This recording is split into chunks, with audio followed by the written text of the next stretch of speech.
So ayan guys, maglalagay tayo ng fertilizer sa tanim natin na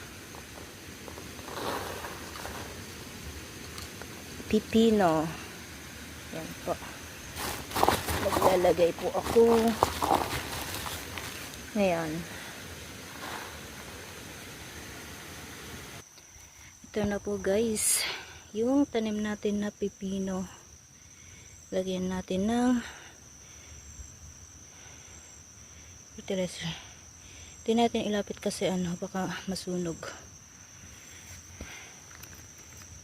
Ito pa po. Ito yung nauna kong tinanim.